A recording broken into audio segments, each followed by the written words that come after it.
Assalamualaikum warahmatullahi wabarakatuh. Sahabat yang dirahmati Allah, mari kita lanjutkan kembali kisahnya.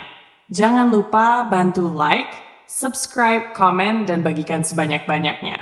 Kisah perjalanan Sang Kiai 5, bagian 4. Baru saja aku tidur, aku kaget membuka mata.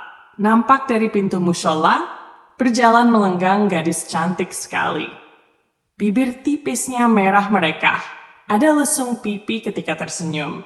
Matanya bening penuh kerlingan, dan pakaian serta kerudung yang dipakai dari sutra tipis berwarna biru, sehingga lekuk tubuhnya terlihat jelas. Aku mau bergerak, tapi tubuhku benar-benar kaku. Tak bisa digerakkan sama sekali, seperti dilem dengan ubin keramik. Aku benar-benar tak bisa berbuat apa-apa ketika perempuan cantik itu duduk di sampingku. Tangannya mulai memelukku, kemudian bibirnya yang lembut mencumbuku. Aku tak berdaya, dicumbuinya, dan tak bisa kutolak. Maka terjadilah. Bangun pagi, semua tubuhku rasanya ngilu, seperti orang yang habis bekerja berat. Tak ada perempuan di sampingku. Aku mungkin bermimpi. Untung siang hari aku tak kerja, sehingga aku dapat beristirahat tidur seharian. Kalau mimpi hadas besar kayak begini yang repot waktu bangun tidur dan mau mandi sebelum sholat subuh, soalnya tak ada air. Aku jadi pontang-panting nyari air di kampung-kampung, sampai kutemukan sumur dekat mushola, jaraknya dari tempatku kerja sekitar 200 meter. Tak apalah, aku langsung gebyuran mandi junub dan sholat subuhnya ikut berjamaah di mushola. Aku masih duduk wirid memutar tasbih setelah menjalankan sholat subuh. Assalamualaikum. Kudengar suara salam di sampingku. Aku segera menjawab salam dan menengok. Ternyata orang tua yang tadi menjadi imam mushola. Mari nak main ke rumah bapak. Suara orang itu halus sekali sambil menjabat tanganku. Aku tak bisa menolak. Tanpa kata, mengikutinya dari belakang, seperti kerbau dicocok hidungnya. Setelah melewati sekitar 5 rumah, kami pun sampai di rumah lelaki tua itu. Kutaksir umurnya sekitar 60-an.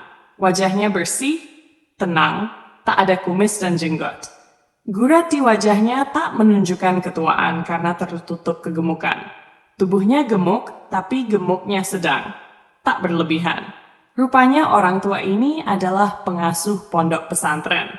Itu kutahu setelah melihat banyak bangunan kamar-kamar santri berderet-deret dan beberapa santri sedang beraktivitas. Setelah masuk rumah, aku segera disuruh duduk di kursi. Sementara orang tua itu masuk ke dalam rumah, kemudian duduk berhadapan denganku. Kalau boleh tahu anak ini dari mana? Dari Tuban, Jawa Timur, Pak. Jawabku singkat. Kok saya tak pernah melihat anak ini? Tinggalnya di mana ya? Saya bekerja di rumah makan itu, Pak. Lagi membuat lukisan. Oh, begitu rupanya. Oh ya, kok kita belum kenalan? Nama saya Masyuri, orang sering memanggil Kiai Masyuri. Lelaki itu mengulurkan tangannya dan segera saya jabat. Febrian, jawabku singkat karena mataku ngantuk sekali. Anak Ian ini dari pesantren ya? Benar, Pak, saya dari pesantren Pacung. Wah, pantas muridnya Kiai Lentik. Pantas saya lihat beda. Oh, Bapak juga kenal dengan Kiai saya? Siapa di Banten ini yang tak kenal dengan guru, nak mas? Pembicaraan kami terhenti. Dari pintu muncul 2 gadis membawa 2 baki makanan dan minuman, kemudian ditaruh di atas meja. Ketika 2 gadis itu mau kembali ke dalam, Kiai Masyuri segera mencegahnya dan menyuruh duduk di kursi.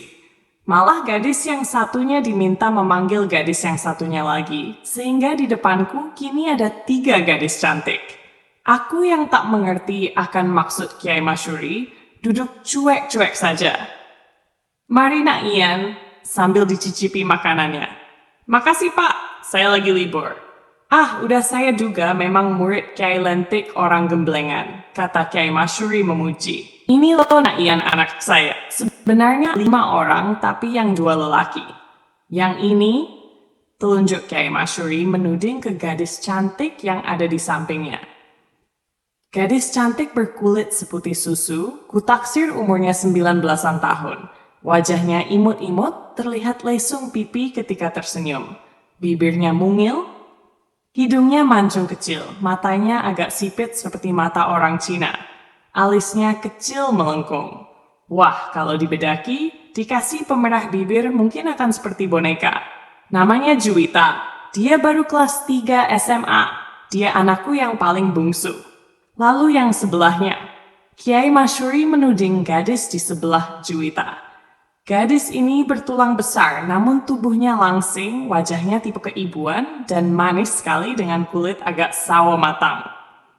Bibir tipis, dan ada tumbuh kumis halus di bawah hidungnya yang mungil. Matanya memandang sayu, alisnya tebal melengkung indah. Dia bernama Anissa, dia kuliah tingkat pertama, dan yang itu anak perempuan saya paling tua. Kiai Masyuri menuding gadis yang tadi terakhir keluar. Nampak gadis yang mungkin telah berusia matang. Wajahnya sederhana penuh kedewasaan, mungkin umurnya lebih tua dariku. Postur tubuhnya tinggi semampai. Dengan wajah bulat telor, bibirnya merekah merah, walau tanpa lipstik.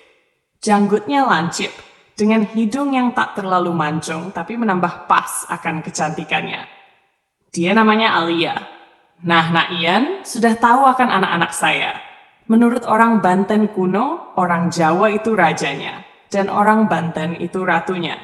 Maksudnya alangkah baiknya kalau orang Jawa jadi suaminya, dan orang Banten jadi istrinya.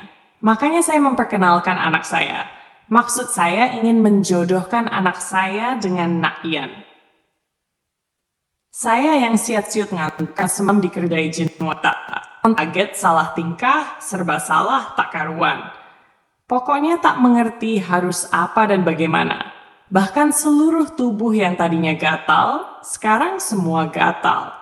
Rambutku rasanya aut-autan, pokoknya rasanya semua tak pas.